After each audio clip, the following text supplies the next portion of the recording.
Hey, you. Yeah, you. Go get me some fertilizer. Come on, please. I'm hungry. Seriously, go get some. Why are you still sitting there? Fine, I'll go get it myself. Hey guys, it's the end of June and we're going to take a tour of the pepper garden, but before we do that, I'm just going to give you another little tip that I use. So this plant that you see in front of you is a German thyme plant. If you've seen my videos before, as I've gone through the garden tours, you've probably seen some other little plants that I intersperse between the pepper plants, and the reason for that is a lot of these plants put out blooms that attract bees and help with pollination on the pepper plants. Usually this happens in springtime. Right now, as you can see, this German thyme plant doesn't have a lot of, oh, that's a loud truck. It doesn't have a lot of these little flowers, but in the springtime this puts out a lot of flowers. Lavender plants also do that. Older basil plants, older Thai basil plants will do that. I even use things like green onions and scallions and let them go to seed, and they will put out little bulbs that attract bees. Now, peppers don't necessarily need bees to pollinate. Obviously all you need is just the wind, pretty much. But the bees will often move from this plant or the lavender plants and then move on to the pepper plants. And so they'll help with pollination there, so they don't hurt. And also, these plants are useful in your everyday life. I use these to cook with a lot. So I like lavender, I like just the smell of it. The green onions I can use as well. Thai basil and basil plants obviously go well in a variety of dishes. So you don't necessarily need to just plant flowers. You can if you want. I just like plants that are a little bit more useful in your day-to-day life.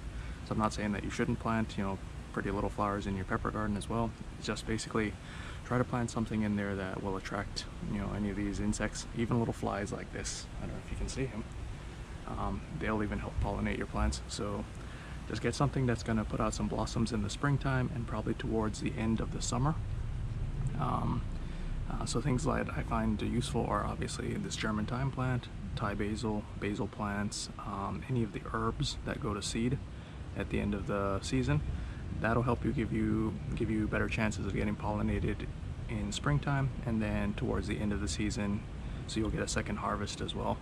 So that's my little tip for the day, and we're gonna go take a tour of the garden now and see how things are progressing. All right, enjoy.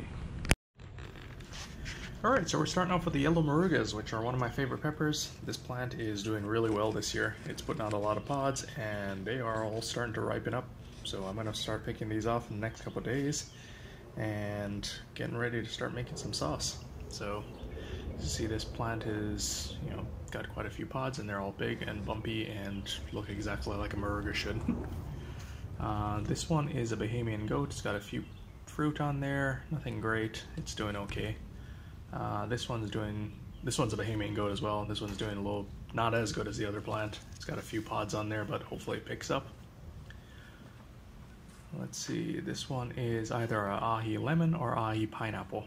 I keep getting those two mixed up, but they pretty much taste the same to me, so whichever it is, they're pretty much the same pepper to me.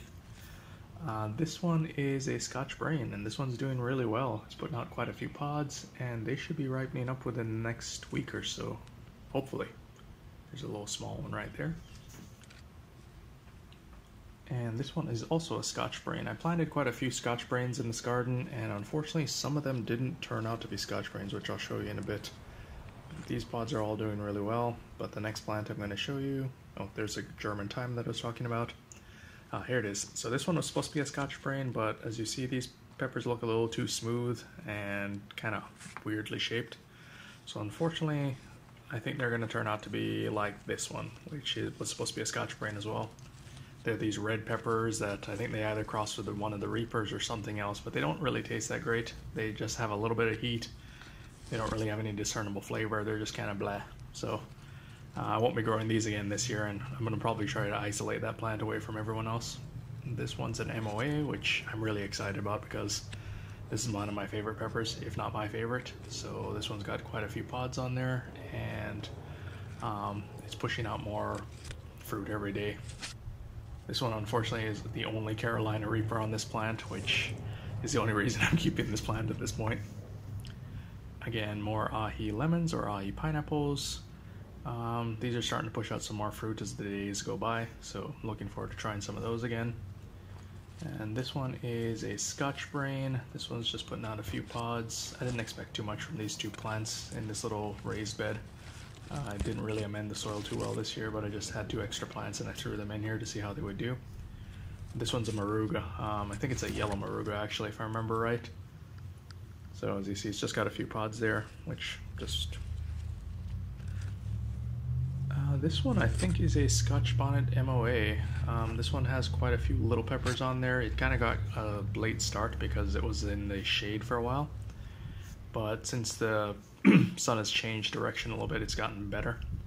These are more yellow Morugas, and these are some chubby little pods on here. This plant's doing really well.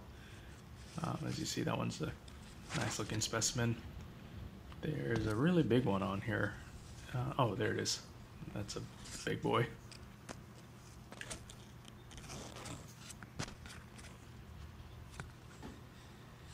So as you see, there's some lavender there and some green onions that have gone to seed that are now dried out. Those used to attract a lot of bees. This is, I think, a Papa Joe's Scotch Bonnet, which produces really well and tastes just as good as any other Scotch Bonnet. So I like this variety. This one is a Scotch Bonnet that got damaged in the storm a few weeks ago. It's pushing out some pods though right now, so it's recovered. Again, this was an overwintered Scotch Bonnet that I had from last year, so that one's doing well as well.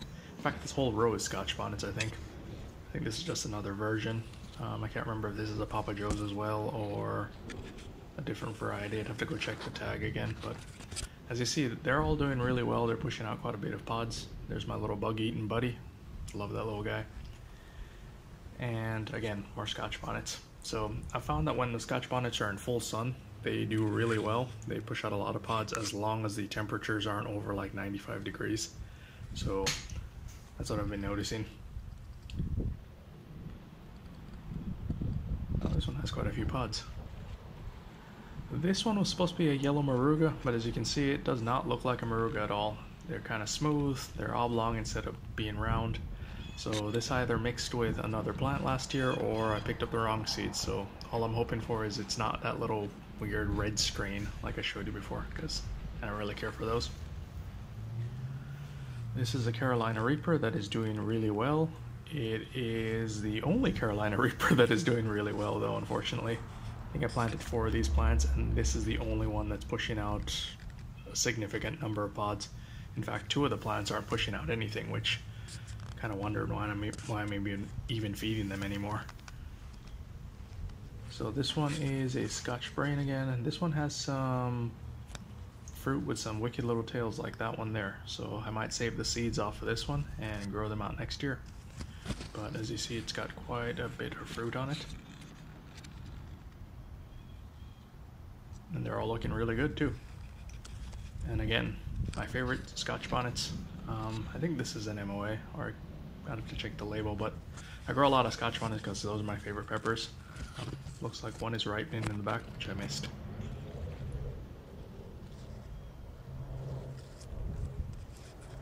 And then, let's see, the next pepper is going to be, well, these are still Scotch Bonnets.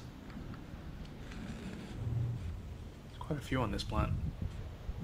These are the Morugas. So this Moruga is in a 10-gallon pot. It's not putting out as much fruit as the other plants, but the pods that are on here are huge. These are the biggest pods I've gotten so far. I think the extra nutrients in the pot and just allowing the plants just growing larger. These pods are huge. That one especially. As you see, there's a thyme plant back here which I use to attract bees, and then this is my Bahamian goat, which I'm just growing because I like how these pods look.